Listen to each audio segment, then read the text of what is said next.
Today, I have the great pleasure of speaking with Julius Solaris, somebody that doesn't need to be presented anymore in our industry. We're going to speak, of course, about virtual versus in-person. We're going to speak about the future of meetings, and we're going to speak about social media and how to use the different platforms. Enjoy listening to Julius. Hello, and welcome to a new episode of the Business of Meetings podcast. And today, I can't believe it. I find the time, or he found the time to speak with me. There is two types of people in this world, the people that he knows and the people that know him. Ladies and gentlemen, the only Julius Solaris. Julius, how are you? Thank you so much for having me, Eric. Such a pleasure. I'm such a fan. Congrats for your amazing podcast. I've been following it so closely, and I actually couldn't wait to be on it. So let's make this happen. Thank you, my friend. And what a career, what a move. We're going to talk about it today. And what a story, which started in Italy a few years ago. Possiamo parlare in italiano, no? Alla grande, andiamo. So you started there. And what's the story of you, the entrepreneur, the family of entrepreneur, I should say, you and your wife, and the move from Europe to the States? How did that happen? In phases. The first big move was in 2004 or 5. This is when it all started. And I was doing my MBA in Australia. And, I was studying marketing, and I was studying, obviously, a focus on online marketing.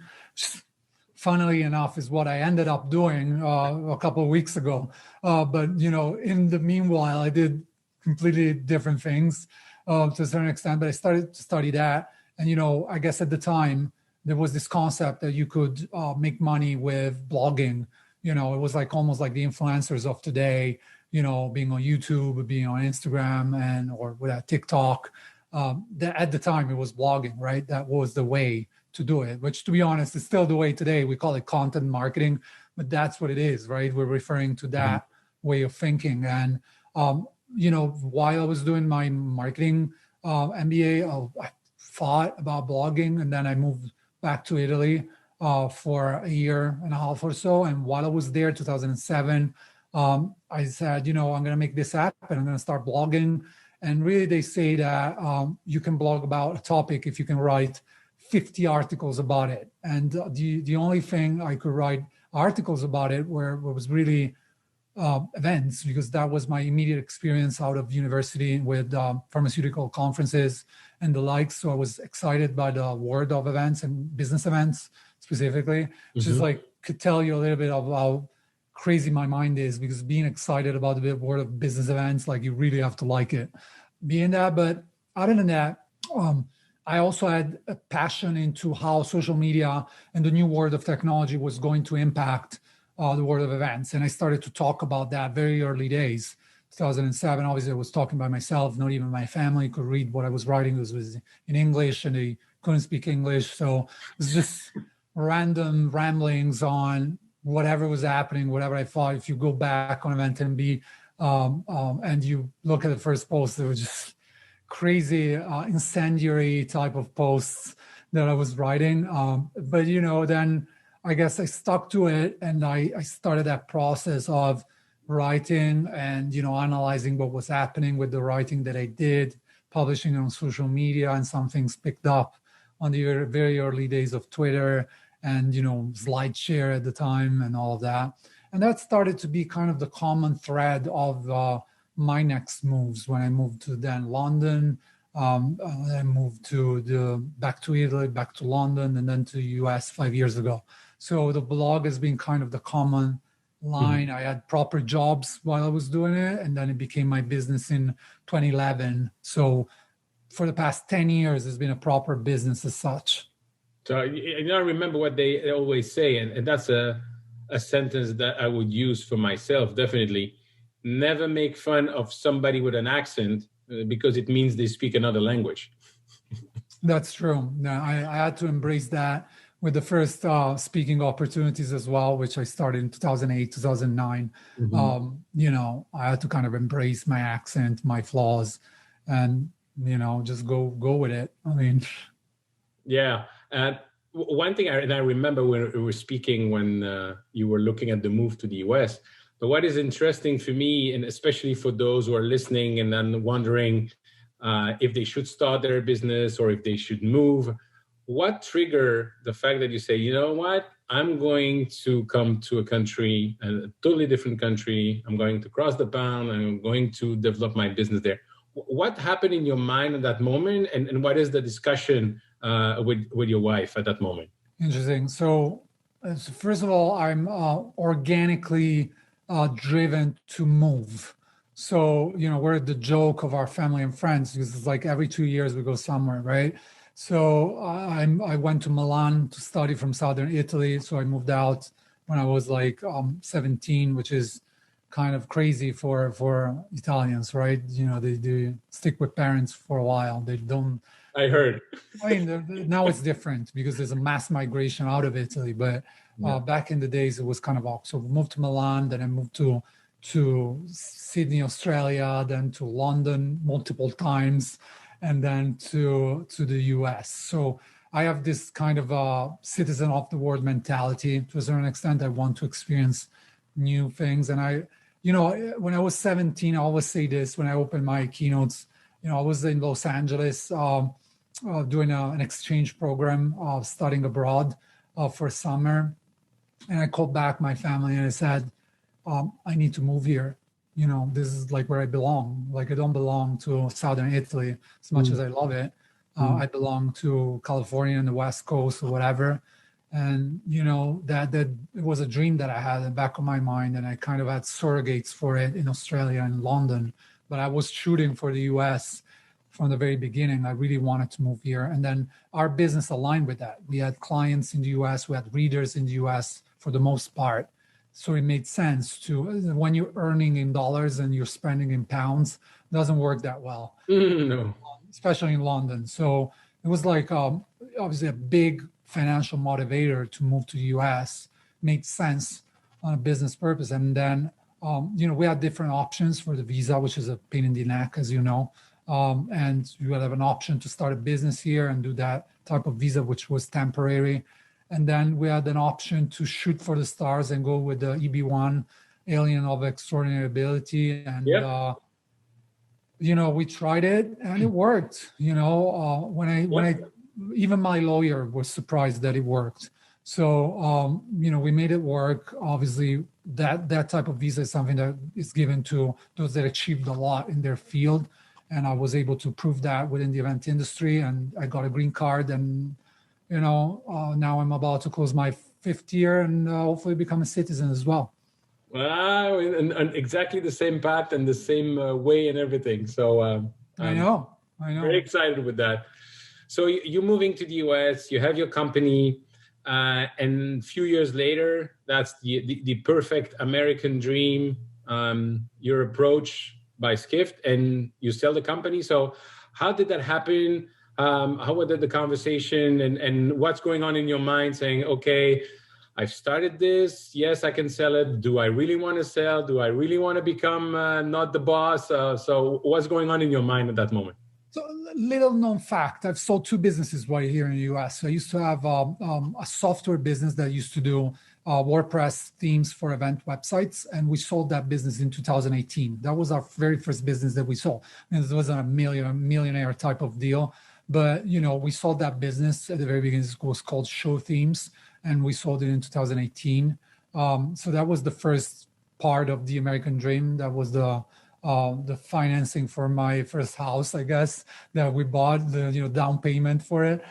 So, talking American dream, that happened. And then after a while, I'd been looking for the next step of Event MB, and I thought that as a owner of the company, I gave it everything I could. Plus, working with my wife, she's been working at it since we became a business. The level of keeping your eggs in one basket is so much with a small business when you're moving and you have children and all of that the stress level gets through the roof. And if you don't scale enough to have a support system or funding to give you a peace of mind that you have a fallback plan, you feel that every year you're inventing the wheel and there's so much going on. And every October, when you have to start from scratch in terms of advertising the media business, like it's always a cycle, right? You have to start from scratch with advertising. It's tied to how companies are doing. So, there's no recurring business revenue, right? In that sense. Yeah. You have to earn it every year. And October time, we would go through these stressful moments, of not knowing. And by the way, we always grew, always. We never had a year of not growing. So it didn't realize, but the hustle to get there and the stress to get there was so much that I thought, probably the next step is to be part of a bigger organization so we can be tranquil to do the work that we want to do. Me as an editor, Carmen as, selling sponsorships and partnerships agreements, while being part of a bigger infrastructure and have some security in our lives as well. So I've been proactively looking to sell the company in a few cases. So we had a couple of bumps. We almost closed it twice before, Skift, but it didn't happen, which was a major letdown and setback psychologically. When you're so close to just sign, and then for whatever reason it doesn't happen, it's probably one of the biggest learnings I've had for my career as an entrepreneur there. So yeah, that was that. And I eventually what happened, this is like, you're gonna love this story. I was at IMAX 2015, maybe 2016. We were at the Fresh Dinner at the Las Vegas, that center in downtown, keep memory alive. That Fresh Dinner there, we were there. I was sitting next to Miguel Neves, and he introduced me to Greg Oates, the then editor of meetings for Skift. And he said, "Oh, you have to meet Greg. He's the editor of Skift, this amazing publication." And I got to meet Greg. We became friends, and he talked to me. We competed a little bit as well with EventMB and Skift on the meeting side of things. And then at one stage, Greg introduced me to Rafa, the CEO of Skift. And we started to have conversations, and we were so aligned on so many things. We operated in exactly the same way, and sold the business to him. And funnily enough, I leave the business 2 weeks ago, and Miguel Neves becomes the editor-in-chief of EventMB. This is the power of events, by the way. Absolutely. You never know what's going to happen. I always say that Forrest Gump is Belgian, because he always say life is like a box of chocolate. You never know what you're going to get. And here you go. Here you go, leaving now EventMB and having Miguel stepping into your shoes. Now, one last question on that part of your story, if you don't mind. Absolutely. I saw the first time I saw my business back in 2009, and I've witnessed that just a little bit in my case, but I've been speaking with a lot of my friend entrepreneurs, and most of them, I would say, there's a lot of excitement, and when your business is sold, there's some kind of depression, or like, now it's different, what's going on. Did you experience the same feeling afterwards, or you just, you know what, it's next step, it's exactly the plan, let's move on? So I in business, I follow my needs. I need to satisfy my needs first to be able to perform. And I believe that if I didn't want to sell and I was committed 100%, I think I kept going with EventMB for as much as I wanted to satisfy my needs of doing the things that I wanted to do while being the business owner of what I was doing. When I gave it my all as a business owner. And honestly, I also came to terms with my ability to scale within the media environment. When I saw that I tried everything I could do and I gave it my all, and I thought the only next step for me is either to raise funding, almost impossible in media, or to be acquired, to grow to the next step. So I thought I gave it all. Like I tried everything I could. Yeah. That's it, So, and I tried to sell like for 2 years before, so I was mentally ready for it. Mm-hmm. So that happened, and we went into Skift with a completely new set of objectives, new set of goals, new team. So very exciting. I never felt for a second. Obviously, then the pandemic hit, which is a different story. And at that plan, obviously, we got the punch in the face that Tyson talks about, right? Yeah. Everybody's got a plan until they get punched in the face. So that's I guess, where things started to go back on the business because last year has been completely entrepreneurial on the event and be side of things, which is not necessarily what I wanted to do, but I ended up doing almost like as a business owner with an event and B, because that's what the situation was calling for. Yeah. To go back to your comment, even leaving event and B, I left with, peace of mind that was the most logical step for me going forward. Awesome. Thanks for sharing that. Sure. Now you're somehow back into another entrepreneurial journey and opening now the North America for Swapcard, but also you're the head of engagement for the company. I knew you already had that before, but now you definitely have a point of view on what is the percentage of virtual versus in person, and where are we going with meetings in the future?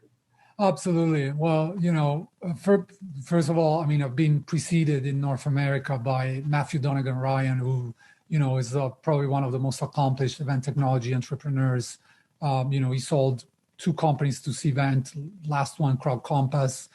So he started the USA operations for Swapcard, and he's been kind of the deus ex machina of my transition as well, to a certain extent, because he's a great friend of mine, and he does such a terrific job in managing all of that. So I joined, and obviously it's no secret that I have a passion about event tech and being in that realm of things. And I've talked about event tech for a while. Now is the time to get to business with it and do stuff, which is exciting as well. And in that transition, I've been able to witness now, as part of on the supplier side, a lot of conversations happening into what lies ahead. And I can tell you that for now, the interest is obviously very virtual, but hybrid is there, especially for Q3, Q4. People are postponing as much as possible the fallback plan to go 100% virtual if it's the case. But we've had our first in-person event in Dubai last week, so it did happen. Mm-hmm. Asia is obviously more receptive to that. Yep. But especially for North America and Europe, virtual is still the leader by far, and that people are still invested in that, and they're becoming more strategic about the role of virtual long term as well. So when you project yourself in the long term, or in the term where everybody's got the vaccine, things have reopened, how do you see the balance between the live part or the online part, the in-person versus the online part? Do you think that people will remain fully online? Do you think that people will come back fully in person? Or do you think that it's going to depend on what is the objective of the meeting? We're just out of another announcement today where Hopin raised another 400 million just today, right? So there's definitely interest about the virtual event space. Did you say 400 million? Another 400 million. Another 400 million. On top of the 180 that they already raised. So other than it's a $6 billion valuation, right? So yeah, that's what's happening right now in event technology. Unprecedented. Eric, let's face this. We have a passion for tech, but we've been the nerds in the corner of a room where everybody was talking destinations and catering for events. You know what I mean? Like that was the business of events. So right now, the shift is humongous. It's monumental. There's no questions about it. There's no question about our collective experience of the past year. We've never experienced something like that in terms of experiencing virtual events. We know what we want. We know that it's possible to connect with other people, virtual platforms. Some in some cases better, in some cases not as good. But there's a potential for that model, right? There's a potential for virtual events to become part of the B2B marketing structure of any company and operations. Events are very important. They're there. They guarantee that the virtual events, they guarantee that scope. They cut a lot of operational costs. They trim the fat of those unnecessary meetings that we've had before. Like, this is not a new problem. There were a lot of meetings that weren't needed back in the days, right? So a lot of those will be completely replaced by virtual events. There's no questions about it. With unnecessary travel, sustainability becoming top of mind going forward, people will use virtual events for that. We know it works. No need to have it. Then there's a secondary role as inclusion part, virtual events, so hybrid, as the digital aspect of in-person events. And there's an inclusion piece there. There's people that cannot be there.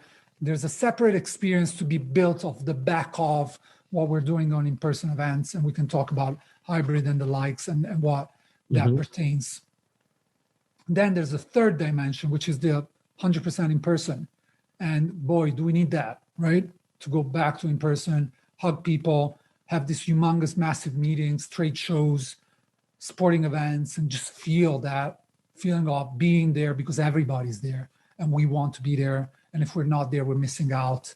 And, you know, that is never going to go away. Whether you attach a digital strategy to that, irrelevant. I don't care.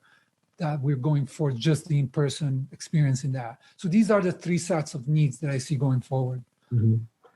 The way I look at the online part, and I definitely agree with you when you're talking about some cost reduction that probably were not necessary in the past, and sustainability and everything. I also want to, you know, put the needle in the middle. I remember MPI conference in London, where some people were saying, oh, in terms of sustainability, we should not have anybody else flying from the US to come here in Europe. And I said, come on, this is ridiculous. Because now it's putting, it's not sustainability, it's what they call the Green Khmer. It's like a dictatorship of ecology. So yes, definitely for sustainability, but also going back to why we're doing that. And I think that, to your point, there's a lot of things that are happening in the in-person. But the point I wanted to make is I look at it at digital or online versus in-person the same way I look at it when TV came into the stadium, where people were afraid that because TV were now broadcasting the football game or the soccer game, there will not be anybody attending the stadium anymore. At the contrary, because you saw what was happening, you wanted to be part of it. So do you think as well that the in-person part is actually going to be strengthened by the fact that more people can actually see what's going on in the future? That's a good question. I feel that, so remember, we're old enough, Eric, you and I, we have enough great Especially you. Especially me, for No, sure. I'm old inside. I'm kidding. So we have enough gray beard to remember when the first conversation on Twitter, you remember the first conversation about the meetings industry on Twitter, that was about cannibalization of people attending the event, not coming to your event because they're on Twitter and they're going to witness the event on Twitter. That was the crazy thinking back then, right? So, and people were scared of social media as a cannibalization of their in-person experience. That was the scare. What we learned in the past, especially in the past 3 years on the lead up to this awful pandemic, is that social media has been instrumental of creating that FOMO effect and actually getting people to go to events because they were witnessing all this marvelous stuff happening in person. And you would see the pictures on Instagram of people eating these amazing mini burgers while holding a famous keynote speaker. And you're like, what the hell? I need to go there next time, right? So that was the feeling. And I believe that we can achieve a lot of that. And virtual events can create that need to be there. But be careful, though, is what we don't want to create is this constant feeling of missing out in the virtual audience, because we don't want to alienate them with an experience that is like subpar to whatever is happening in person. You could do that before. So all the experts about virtual events pre-pandemic say, we used to do virtual events before. Yeah, right? You used to have a flat live stream and that was it. Yeah. So now we're in a different game, right? The new world of virtual events is so complex. So either you create a equivalent experience with its own rules on virtual that it's its own path and can cross with the in-person at stages if we want to, fine, we can activate it that way.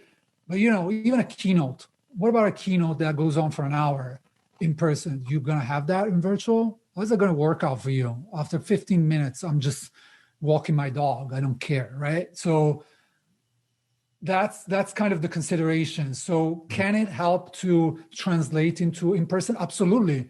We know that. There was a stat that I used to put out in terms of virtual events before joining, that virtual events, people that attend events virtually are more likely to attend in person the next year. That's a stat that the Virtual Event Institute back in the days, 2010, 12, put out. So there is a correlation between the two behaviors, but the needs are going to be separate. Thank you. Now, for people that own their business in our industry, that are what's called third party or independent, what is the best way for them to get ready for when things going to reopen, especially considering, and some of the people I'm coaching, I said, you don't need to run the virtual event yourself, like you're not running the AV production for the in-person, but you need to remain an advisor and a strategic partner to your customer and find the right partner. So what is your advice for independent business owners in our industry? So there's this conception that when it gets to technology, everybody can do anything, right? So would you cook the stuff you put on the buffet for your guests as an event owner? I mean, it's the same thinking, right? So virtual events require skills, right? Production company, virtual event producer, an AV company that does their job super right, a virtual event planner if you have the fancy budget to afford it. All of that needs to be part of the game as you would spend money on. Obviously, it's going to be a matter of priorities. How important is the virtual component for your audience? In the immediate term, 2022, not even 2021, very important. I still foresee a 2022 where a big chunk of the audience won't be able to show up in person still. So the percentages between in-person and virtual are still going to be in the beginning 20-80, 20 in-person 80, virtual then 30-70, then 50-50. So you have to plan on that. If you want to, make money, you got to plan on it. You got to plan on virtual to be still very big component. And what the signals of the market are telling us in terms of where the technology is going and these massive investments around that we're seeing around is really giving us an input to say, this is going to stay. Like this is going to stick around for a while. Yep. So we need to have that signal in mind that we need to act upon it, meaning in your budget, you have to allocate the right percentages to both. You cannot spend $1 million on catering if you have 80% of your people online. It just doesn't make sense, right? Absolutely. And going back to the essential, why? Why is an organization putting that meeting together, whether it's virtual or in person? What are the objectives? And then in the execution, what are the right partners to find that? Now, you were talking about social media, and we both love social media. I'm excited with the technology and the social media and everything we can be doing today. But you look at Facebook, LinkedIn, Instagram, Twitter, Slack, Snapchat, now Clubhouse. Where do we have to spend our time? And not only in terms of being productive, what is the right strategy for business owners in our industry? What is your advice for them? There's two components. There's an engagement component and there's a marketing component to it, acquisition driven component. I'm going to be technical with some lingo here, but like how do we acquire people that need to either be part of our customer base or become attendees for our events? So the fact is you got to be where your audience is. So where is your audience? What is delivering to you? That's the obviously big rule of thumb. So if it's LinkedIn, it's LinkedIn. I mean, if you're getting like a lead from Instagram, like you don't need to be anywhere. There's no need to be anywhere. You need to be where your customers are and what is delivering to you. If you don't know what's delivering to you, you have an analytics problem that you need to fix, right? You need to understand where things are coming from and invest in those things that are driving the most revenue or opportunities. So there's a priority that you have to make, priority list you have to make right there in terms of being in different elements. Mm-hmm. The next step to this is your events are part of your marketing strategy. Maybe they're the content or they're the product that you sell maybe. So the big marketing opportunity with the way events are evolving right now is something that I put out on a tweet and a LinkedIn update last week maybe, last Friday, and got extremely popular, which I wasn't expecting, but it's validation to that thinking, and I want to share it with your audience as well. The update was, whether it's virtual, in person, hybrid, the need right now is to put all of this together in a community, in an overarching architecture that you own as a new event owner, and where you can combine all of these activations that you do, whether it's social media or an event or a piece of content, and really own that community and have it all in one roof, so that whatever the medium of interaction you choose to have, in person, hybrid, virtual, you still have everything under one roof and you're able to collate all of this. That's the next challenge for event technology companies to support clients, and for business owners to own 100% their attendee base and engage with them with something more than just events. Love it. Owning your community. Absolutely love it. And I cannot not ask you about Clubhouse, because I know you were probably the first or one of the first to get an invite to Clubhouse months ago. And you've seen the buzz and how this is taking off. And it's everything and nothing at the same time. And you can learn something, or you can spend hours listening and 3 hours are gone. How do you approach that? So I was invited by Don Berger on it in August. I was like, I think he needed friends to be in there, so he invited me. I'm lucky. He's in Boise now. I've seen it evolve. At the beginning, it was just VCs from San Francisco, Silicon Valley.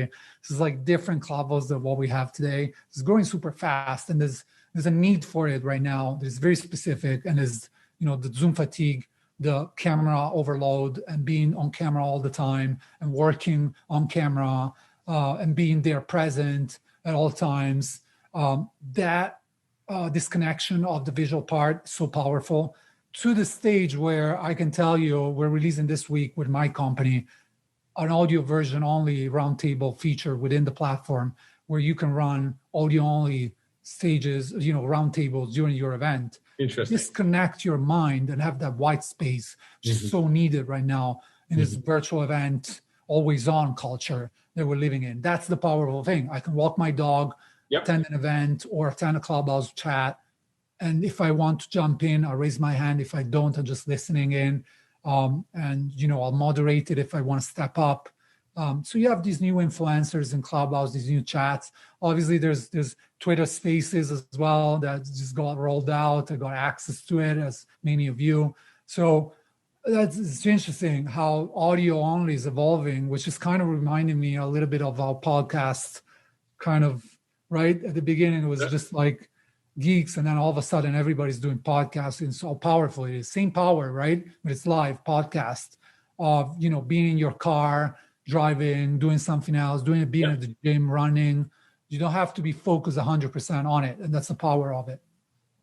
Phenomenal. Well, my friend, I think we can speak for hours, and I know you're extremely busy, especially now with jet lag everywhere and working as much as you always do. My last question for today, talking about community, and I don't know, I'm mentioning him almost every time I'm recording a podcast, that I'm so impressed with what Jason Gaignard has done with the mastermind community, whether it's in person or online now. And he has this question, which, by the way, as we say in French, il faut rendre à César ce qui lui appartient, apparently was actually a question from Clay Ebert. But anyway, the question is, when we meet in 1 year with a bottle of champagne, and 1 year from now, what are we going to celebrate? Well, I think with a bottle of champagne, I will celebrate birthdays, missed birthdays. We had quite some big landmarks. That's going to be my first event on a personal level. On a business level, I hope I'm going to be at IMAX in Vegas, hugging each other or whatever. Probably not hugging, because we could still have distancing in place. At least like having that feel of, meeting in person and, talking to my friends and people in a community. So those are the two levels for me. Love it. And by the way, two future American, one from Italy and one from Belgium, not hugging and not talking with their hands, that is not possible. I know, right? I know it's impossible. We'll see what we can do. Thank you so much, my friend. Thank you for having me. Thank you so much, Julius, for sharing your experience, and congratulations again on your career, which is absolutely phenomenal and very inspiring. If you want to get in touch with me, please reach out on LinkedIn or join my Facebook group at www.eventbusinessformula.com/group, where we discuss everything for business owners in the meetings and event industry. Thank you.